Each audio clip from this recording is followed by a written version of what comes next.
సర్వశక్తిమంతుడా, సర్వాధికారి, ఈ బంగారు పాదములకు స్తుతులు స్తోత్రాలు తెలియజేసుకుంటున్నానయ్యా. ఇదిగో నా ప్రభువా, అయ్యా ఈ శుభ శుక్రవార దినమున నా తండ్రి, అయ్యా స్త్రీల కూడిక ద్వారా నా ప్రభు మీరు మాతో మాట్లాడుతున్నందుకు వందనాలు తెలియజేసుకుంటున్నాం నా తండ్రి. అయ్యా నాకు ఇచ్చినటువంటి గొప్ప ధన్యతకు నీకు వెళ్ళలేని వందనాలు స్తుతులు స్తోత్రాలు తెలియజేసుకుంటున్నానయ్యా. అయ్యా కొద్దిపాటిగా నా ప్రభు అస్వస్థతగా ఉంటుండగా నా తండ్రి, అయ్యా మీరు బాగు చేయండి నా తండ్రి. వాక్య భాగం చెప్పుటకు నన్ను అభిషేకించండి నా ప్రభువ. నీకే స్తోత్రాలు తెలియజేసుకుంటున్నానయ్యా. ఇదిగో నా ప్రభు ఈ కుటుంబంలో చేరిన తండ్రి, మేమంతా నా ప్రభు అయ్యా నిన్ను గూర్చి ధ్యానించుటకు నా ప్రభు అయ్యా గొప్ప తరుణాన్ని మాకు ఇచ్చినందుకు నీకు స్తోత్రాలు తెలియజేసుకుంటున్నామయ్యా. అయ్యా 2021 సంవత్సరం అంతా కాచి కాపాడారు నా తండ్రి.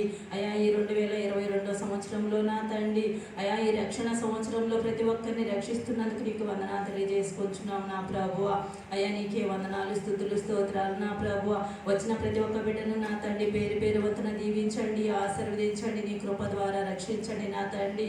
అయ్యా ఇదిగో నా తండ్రి నీ దాసుడు చెప్పిన మాటలను బట్టి కూడా నా తండ్రి, అయ్యా నీ దాసుడు ఇంకా నా ప్రభు ఆత్మ ఫలాలు నా తండ్రి మీరు దయచేసి నేను ప్రార్థించుకుంటున్నాం నా తండ్రి. అయ్యా ఈ విధంగా నా ప్రభు నా కుటుంబం అంతా చేరి నిన్ను స్తుతించులాగా ఆశీర్వదించి నా ప్రభు అయ్యా అనేకమైన యువరునిచ్చిన ప్రభు అయ్యా మా హస్తాలు ధారాళముగా విప్పిన ప్రభు అనేకుల కొరకు నా తండ్రి వాడబడి విధముగా సహాయాన్ని అనుగ్రహించి మేలు చేయమని నేను ప్రార్థించుకుంటూ, అయ్యా ఇదిగో నా ప్రభు నేను చేసినటువంటి చిన్న ప్రార్థనలో నా తండ్రి నన్ను నేను తగ్గించుకుని మిమ్మల్ని మిక్కిలిగా గణపరుచుకుంటూ యేసయ్య ఉన్నతమైన నామంలో అతి మిక్కిలి వినయంతో అడిగి వేడుకొని పొందినాం మా తండ్రి. ఆమేన్. హల్లెలూయా, హల్లెలూయా. మొదటి రక్షణ ఎవరిదండి అంటే ఈ సంవత్సరం ఎవరితో ప్రారంభించాలా? రక్షణ అనేది ఎవరితో ప్రారంభమవుతుంది? నీతో. ఎందుకంటే మొదటిగా యెషయా గ్రంథంలో ప్రవచించిన మాట ప్రకారంగా కన్యక గర్భవతి కుమారుని కొను, అతనికి ఇమ్మానుయేల్ అని. ఇమ్మానుయేల్ అంటే తోడైన వాడు. హల్లెలూయా, హల్లెలూయా. శారీరక తోడు భర్త కావచ్చు, శాశ్వతమైన పరిశుద్ధాత్మ తోడు ఎవరు? యేసుదేవుడు. కాబట్టి ఈ తోడికి ఆయనకి మరొక పేరు పెట్టారు, ఆయనకి యేసు అని. యేసు అంటే ఎవరు? రక్షకుడు. ఇప్పుడు మొదటిగా రక్షకుడు ఎవరి దగ్గరికి వెళ్ళారు? ఎవరితో తోడైనాడు? మరియతో. మరియ ఆ రక్షణ భాగ్యాన్ని, ఆ రక్షణ వెలుగుని ఈ భూమి మీదకి ఆహ్వానించే దాంట్లో స్త్రీ పాత్ర మొదటిగా అమోఘమైనది, అద్భుతమైనది, ఆశీర్వాదకరమైనది, ధన్యకరంగా మార్చింది. గట్టిగా దమ్ములు కొడతా. హల్లెలూయా. కాబట్టి నీ ఇంట్లో అధికమైన సంతోషం కావాలన్నా, ధన్యత కావాలన్నా, నీ భర్త నీకు తోడు కావాలన్నా మొదటి పాత్ర, మొదటి ప్రార్థన నీదే. ఆ తోడు నాకొద్దు, ఆ సంతోషం నాకొద్దు, ఆ ధన్యతగా నేను జీవించలేదంటే మొత్తం వెళ్ళిపోయింది. లేదు, రక్షణ సంవత్సరంలో నేను రక్షించి ఆ రక్షకుడైన యేసు ప్రభువు వారు నాకు తోడుగా కావాలి. ఏ విధంగా తోడంటే ఆత్మకి తోడు కావాలి. మనిషికి సంతోషం అనేది ఎప్పుడు స్థిరమవుతుంది, ఎప్పుడు భద్రపరుస్తుంది, ఎప్పుడు శాశ్వతంగా ఉంటుంది, ఎప్పుడు అది స్థిరమవుతుందంటే ఆత్మ సంతోషించినప్పుడు మాత్రమే. ఆత్మ సంతోషపరచడానికి స్త్రీ మూలాధారమైంది. ఎందుకంటే ఆత్మని సంతోషించే ఆ రక్షణ దేవుడు ఇచ్చాడు. ఆ రక్షణే యేసు ప్రభువు వారితో. ఓకే, కాబట్టి ఆత్మల తోడు కన్నా, శారీరక తోడు కన్నా శాశ్వతమైన తోడేది యేసుదేవుడు. యేసుదేవుడు ఇమ్మానుయేల్. ఏం పేరండి? ఇమ్మానుయేల్ అంటే మనకు దేనికి తోడు అంటే ఆత్మలకు తోడు. యేసు ప్రభువు వారి అంగీకరించబడిన వారికి తోడు. యేసు క్రీస్తు నామాన్ని ఆమోదించి ఆహ్వానం పలికిన వారికి తోడు. రెండో మాటకు వస్తుంది.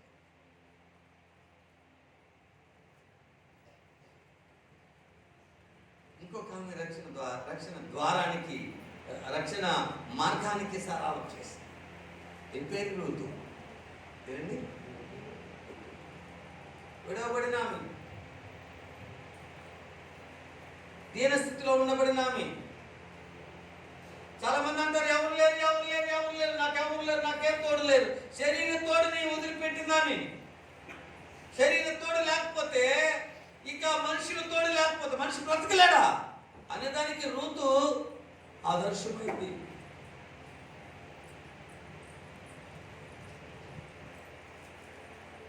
ఓర్పుని ఓదార్పుని తన దగ్గర పెట్టుకుంది.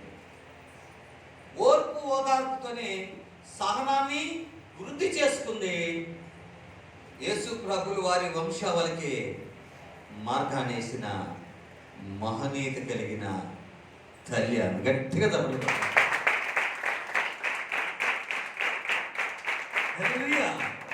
స్త్రీలు ఎక్కడ కోల్పోతారంటే, నేను గత వారంలో చెప్పాను, ఓర్పు కావాలి, ఓదార్పు కావాలి కదండి. ఓర్పు కావాలి, ఆ రెండింటిని మనం గుర్తు చేసుకోగలగాలంటే ప్రార్థన జీవితం కలిగి. నేను తక్కువ, నేను ఎక్కువ కాదు. ఇక్కడ కావాల్సింది యేసుతో స్నేహం కావాలంటే ఆ స్నేహంలో నీకు అన్నీ లభ్యమవుతాయి. ఇక్కడ రక్షణ అనే దాని గురించే నేను చెప్తున్నాను. రక్షకునికి దావీదు కదండి, వంశావళికి ఆమె మొదటి సూత్రధారి. ఊరికే పోలేదు, ఊరికే దేవుడు రాలేదండి. ఆయన ప్రణాళిక ఒక్కొక్కరిని ఎన్నుకున్నాడు. ఈ సంఘము స్త్రీల సమాజకుడికి ఆశీర్వదించబడాలంటే ఒకరితో జరగదు, ఇద్దరితో జరగదు. దేవుడు ప్రణాళిక కావాలంటే మీ పరిశుద్ధ ఆహ్వానం పలకాల ముందు. ఈ రక్షణ మార్గం రావాలంటే ఆ కుటుంబంలో ఉన్నవారికి ఐక్యతను కనపరుచుకుంది. ఎవరు? రూతు. విడవబడే ముద్దు పెట్టలేదు, హత్తుకునే ముద్దు పెట్టుకుంది. నీ దేవుడే నా దేవుడు, నీ దేవుడే నా దేవుడు. నన్ను ఎప్పుడు వేరు చేసి మాట్లాడదు. శరీరం వేరవుతుంది, ఆత్మ వేరు కాదు. నిన్ను రక్షించిన వాడే నన్ను ప్రేమించిన వాడు, నన్ను ప్రేమించిన వాడే నిన్ను రక్షించిన వాడు. ఆయనే రక్షకుడైన యేసు. హల్లెలూయా. కాబట్టి ఈ రక్షణ సంవత్సరంలో దేవుడు నీతో మాట్లాడిన రెండవ మాట, నేను ఒంటరి వారును, నేను గొడవపడిన వారిని అనకూడదు. అదన్న వారు ప్రార్థన లేనివారు. అదే ఆ రూతు నేను విధవరాలు కదా, ఇంట్లోనే ఉంటే ఆ పరిగి దగ్గరికి వెళ్ళలేదు. పరిగి దగ్గరికి వెళ్తే చూడే భర్త చచ్చిపోయింది, ఏం లేనామి ఆమె ఈమెను హేళన చేస్తే ఈయన సహించాలా అని వాళ్ళు ఎవరు అనకుండా మనకు వచ్చారు.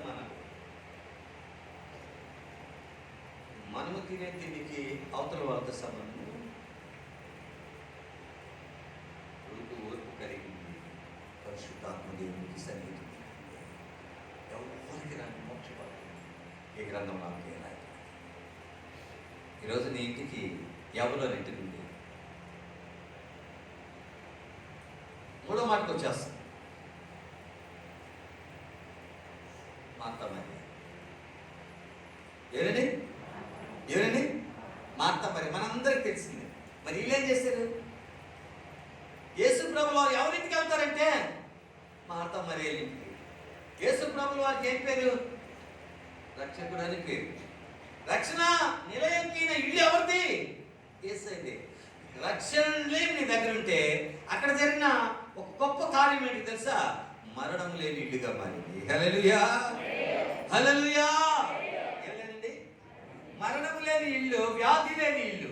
అంటే ఇంకా దాంట్లో మనము లోతుకి వెళ్తే దుఃఖము లేని ఇల్లు, అదండి వేదన లేని ఇల్లు, కన్నీరు కార్చే ఇల్లు కాదేంది, అవన్నీ లేని ఇల్లు. ఏ ఇల్లు అంటే మరి ఆ భర్త ఎందుకు కంగారు పడుతున్నాం? రక్షణ నీకుందా లేదా? రక్షణలో ఎప్పుడు సంతోషం ఉండదు, దుఃఖం ఉండదు. దుఃఖము నాది, సంతోషం నీది. గొప్ప మాట్లాడు తెలుసా? మార్తా మరియలకి అక్కడ ఉన్న వారందరూ చెప్పుకునే పేరు ఏంటంటే ఎప్పుడు యేసయ్య ఇల్లు కదా ఇది, ఎప్పుడు యేసయ్య ఇల్లు అంటే మరణం ఎందుకు వచ్చింది? అది మనుషులు అనుకునేది, కానీ సంతోషం ఇచ్చేది మనుషుల దగ్గర లేదు. ఆయన అంటున్నాడు, మరణాన్ని లయపరుస్తాను, వ్యాధిని లయపరుస్తాను, దిగులును దిగ్భ్రాంతిని లయపరుస్తాను. సంతోషం ఇచ్చేదానికి ఆలస్యంగా వచ్చిన నీకు ఇబ్బంది ఏముంటుంది? నువ్వు ఎప్పుడు ఏడుస్తుంటే, ఎప్పుడు ఆ దుఃఖం ఉంటే, ఎప్పుడు ఆ వేదన ఉంటే, ఎప్పుడు ఆ రోగం ఉంటే, ఎప్పుడు ఆ మరణం నీకుంటే నువ్వు బాధపడాలా? జస్ట్ ఆ ఓపికను నువ్వు కలిగి ఉంటే, ఆశను నువ్వు కలిగి ఉంటే, మరణం నీకు లేదు, వ్యాధి నీకు లేదు, దుఃఖము నీకు లేదు, వేదన నీకు లేదు, దిగులు నీకు లేదు, అసలు విచారం నీకెందుకు? నేనుండగా. అక్కడికి వెళ్ళాడు ఎవరు? రక్షకుడు. ఎవరండి? ఆ రక్షకుడిని ఆహ్వానం చేసుకున్న ఇల్లు దరిద్రత ఉండదు, దీనత్వం ఉండదు, దిగులు ఉండదు, రోదన ఉండదు, ఏడుపు ఉండదు, విచారం ఉండదు. ఏముంటుంది? అధికమైన సంతోషం. హల్లెలూయా, హల్లెలూయా, హల్లెలూయా. కాబట్టి ఏమున్నాయండి? మొదటిగా ఏమొచ్చింది? రక్షణకి ఎవరు మూలాధారమైనారు? ఎవరండి? స్త్రీ. తర్వాత మూలాధారం రక్షకుని యొక్క దావీదు వంశవానికి మూలాధారము స్త్రీ. నీ కుటుంబంలో వ్యాధి, మరణము, దిగులు, విచారం పోగొట్టుకునే దాంట్లో స్త్రీ. అది ఉందంటే ఇప్పుడు ఎవరు కారణం? ఎవరు? నువ్వే. నువ్వే. ఇక్కడ చాలా మంది పురుషులు వచ్చినారు కాబట్టి మీకు కూడా చెప్తున్నాను, వీటికి మీ సహకారం కావాలి, వీటికి మీ సన్నిహితం కావాలి. ఒక ఫంక్షన్, ఒక పండగ, ఒక సంబరము, ఒక మహోత్సవం జరుగుతున్న రోజులు నీకు తెలిసిపోయినాయి. డిసెంబర్ 25 వస్తుందని ఈ సంవత్సరం డిసెంబర్ 25 వస్తుందని ఇప్పుడు తెలిసిపోయింది. మనం ఈస్టర్ వస్తుందని ఇప్పుడు తెలిసిపోయింది. అదేవిధంగా 52 శుక్రవారాలు వస్తాయని నీకు ముందే తెలుసు. 52 శుక్రవారాలు 52 ఆశీర్వాదాలు కూడా వస్తాయని నీకు ముందే తెలుసు.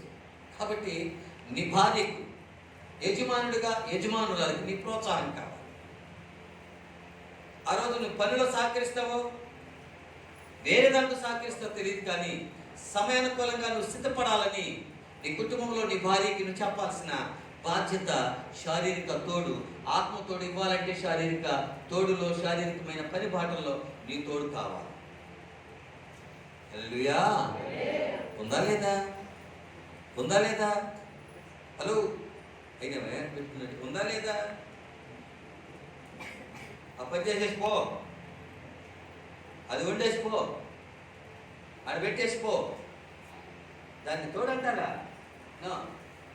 ఆశీర్వాదానికి నేను తోడుతా. అందుకే నరుడు ఒంటరిగా ఉండకూడదని తోడిచ్చాడు, కానీ ఆత్మల తోడు దేవుడు ఇస్తాడు. శారీరకమైన పని పాటల వెసులుబాటును కూడా కల్పించాలి. కాబట్టి దీనికి సహకారమైన బాధ్యుడు నువ్వు. నీ సహకారం అంటే ఆశీర్వాదం అందుకోగలదు. రూతు అక్కడికి వెళ్ళింది, బోయాజు సహకారం లేకుంటే దావీదు వంశావళి లేదు. గుర్తుపెట్టుకో. యేసేపు సహకారం లేకుంటే, శారీరకమైన సహకారం లేకుంటే యేసు ప్రభుల వారి జన్మకు అనర్థాలు. గుర్తుపెట్టుకో. ఊరికి యేసు ప్రభుల వారు మరియమ్మ కడుపులోకి వచ్చేసి తమాలు 9 నెలలు వేసేసి పుట్టేసాడు అని ఒక్కటే బాలే. యేసేపు సహకారం ఉంది, ప్రమాదంలో సహకారం ఉంది, మరణ స్థితిలో నుంచి యేసేపు సహకారం కోరే దేవుడు. దేవదూత ఉంది, ప్రత్యక్షమైంది. శారీరకంగా తోడు కావాలి. అందుకే యేసేపు దేవుడు ఎన్నుకున్నాడు. నిన్ను కూడా నీ కుటుంబానికి ఎన్నుకున్నాడు. కారణం తెలుసా? శుక్రవారం ఆశీర్వాదకరమైన దినాల్లో నీ తోడు కావాలి, నీ సహకారం కావాలి. బోయాజు నీవెవరో కూలి పని చేసుకుందని కూలి పని కాపా అని బోయాజు అని ఉంటే వంశావళి ఆలస్యమవును. నీ తోడు, నీ సహకారం లేకుంటే దీవెన కూడా ఆలస్యం అయిపోతుంది. నీ ప్రోత్సాహం లేకుంటే ఆశీర్వాదానికి ఆమె అలసిపోద్ది.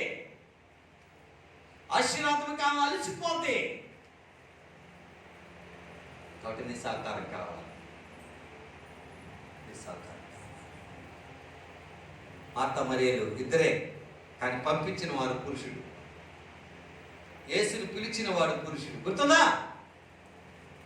యేసుని పిలిచిన వాడు పురుషుడు. అయ్యా, వాళ్ళు ఇలా ఉన్నారు. వర్తమానం చెప్పిన వాడు ఆయనే, ఆశీర్వాదమును ఆహ్వానించిన వాడు ఆయన. కాబట్టి నీ కుటుంబంలో కూడా నీకు కూడా అదే. నీ కుటుంబానికి పరిమితం కావాలి. మీరు మామూలుగా మాట్లాడతారు, దావీదు, చంద్ర, మీరందరూ ఒకరికి మాట్లాడు. ఈ ప్రోత్సాహాన్ని కూడా మాట్లాడచ్చు. మార్తా మరియలకు జరిగింది ఇది. వాళ్ళ ఇంట్లో వాళ్ళు కాదు. మార్తా భర్త బాలే, మరియ భర్త బాలే. ఎవరు పేరు? యేసుక్రీస్తు నామాన్ని అంగీకరించిన వారు పోయినారు. చంద్ర బిజీలో ఉండొచ్చు, దావీదు బిజీలో ఉండొచ్చు, ఒక్కొక్కరు ఉండొచ్చు. నాకు రాజు ఒక రీతిలో పనిలో ఉండొచ్చు. కాబట్టి నువ్వు ప్రోత్సాహం, రాజా ఈరోజు చంద్ర ఇది నువ్వు గుర్తున్నా, ఇది ప్రోత్సాహం, ఇది పరిశుద్ధాలు. అందుకే మిమ్మల్ని ఆహ్వానం చేస్తాం.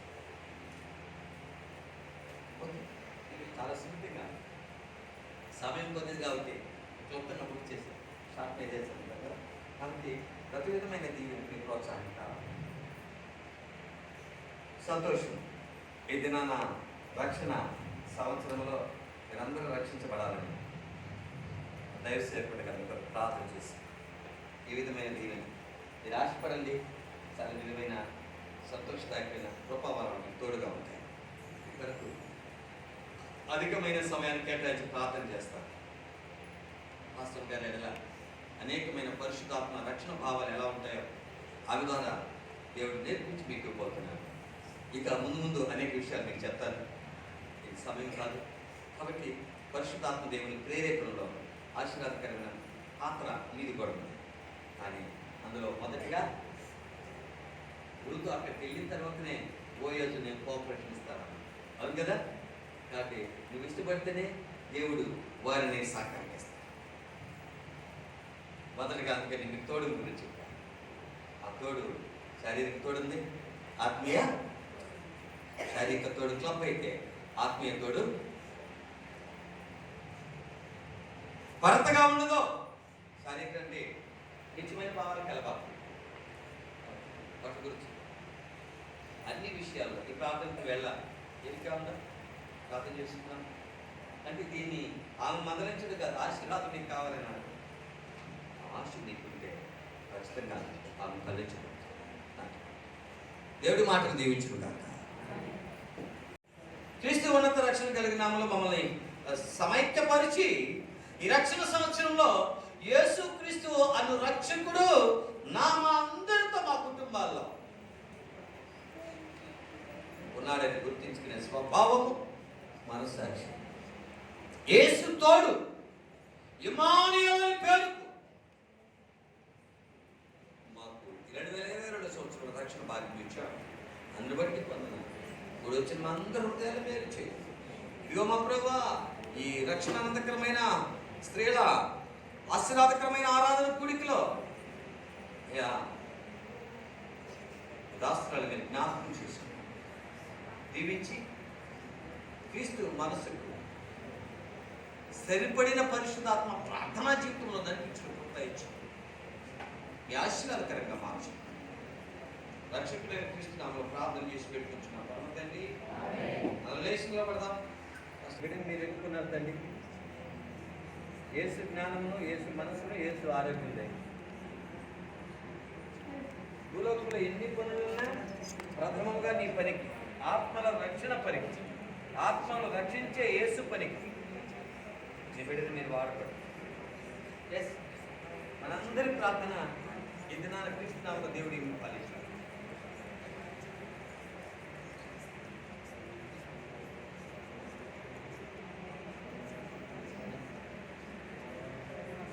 Thank you father.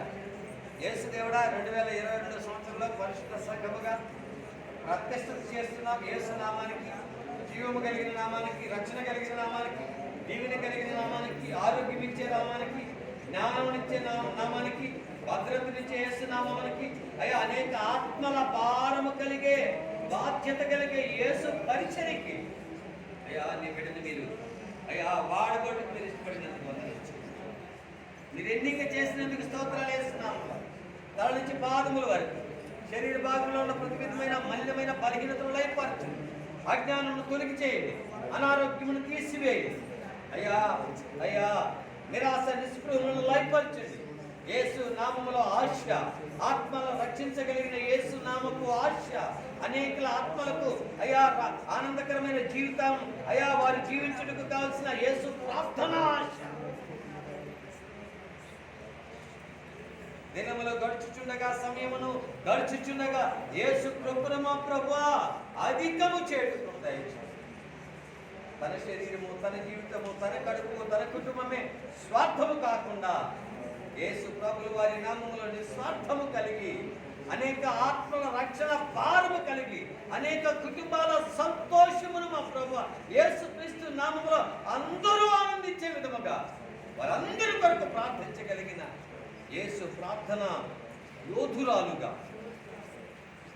కుటుంబాన్ని దీవించి భద్రపరిచి మనస్సాక్షి కలిగించి రాబోచున్న అయా ఆశీర్వాదకరమైన రక్షణ కలిగిన శుక్రవారపు ఆరాధనలన్నీ పెడుతూ వాడబట్టుకు మీరు ఇచ్చిన ధన్యకరమైన ఆశీర్వాదకరమైన దీవులు కొదువు లేకుండా మీరు దీవించిన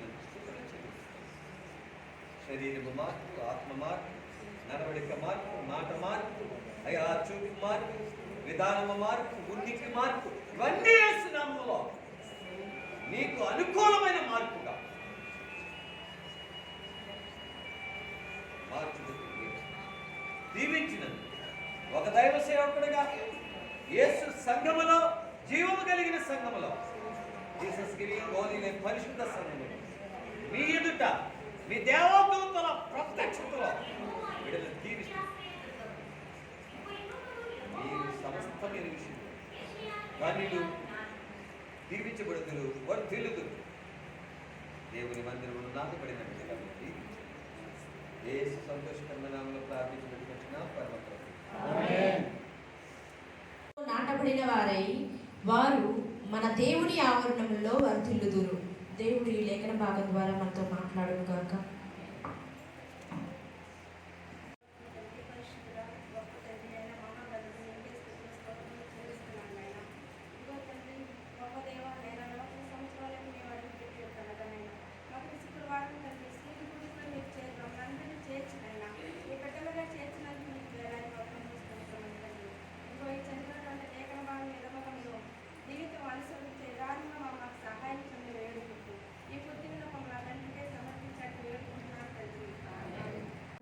నాలుగవ అధ్యాయము 7వ వచనం చదువుకున్నాము. వారి ధాన్య ద్రాక్షారసములో విస్తరించిన నాటి సంతోషము కంటే అధికమైన సంతోషము నీవు నా హృదయంలో పుట్టించితివి. దేవుడు లేఖనం ద్వారా మనతో మాట్లాడును గాక. వందనాలు, స్తుతులు, స్తోత్రాలు చెల్లించుకుంటాను ఆయన. ఈ నూతన సంవత్సరంలోనైనా ఈ రక్షణ సంవత్సరంలో నా తండ్రి నాయన ఈ మొదటి శ్రేణులకు సమాజంలో తండ్రి నాయన ఈ మందిరంలో చేరిన ఆయన మేము ఈ రీతిగా నేను స్థుతించి కనపరచడం తండ్రి నువ్వు ఇచ్చిన సమయం బట్టి ధన్యతను బట్టి దేవానికి వందనాలు ఆయన. ఇదిగో నా ప్రభా ఈ దినము నా తండ్రి నాయన ఈ శ్రేణు కొడుకులు నా తండ్రి నాయన దేవుడు మాకు ఇచ్చిన వాక్య భాగం బట్టి తండ్రి నీకు వందనాలు ఆయన. చదువుబడిన బిడ్డను కూడా మీకు దీవించండి, ఆశీర్వదించండి ఆయన. ఇదిగో నాయన 52 వారాల్లో కూడా నా తండ్రి నాయన ఈ కూడికలో మేమందరం చేరి స్థుతించి కనపరిచే ధన్యత మాకు దయచేయనైనా. ఏ ఒక్క దినం కూడా నీ ఆశీర్వాదాన్ని మేము దూరం కాకుండా నీ ఆశీర్వాదం మాకు దయచేయండి ఆయన.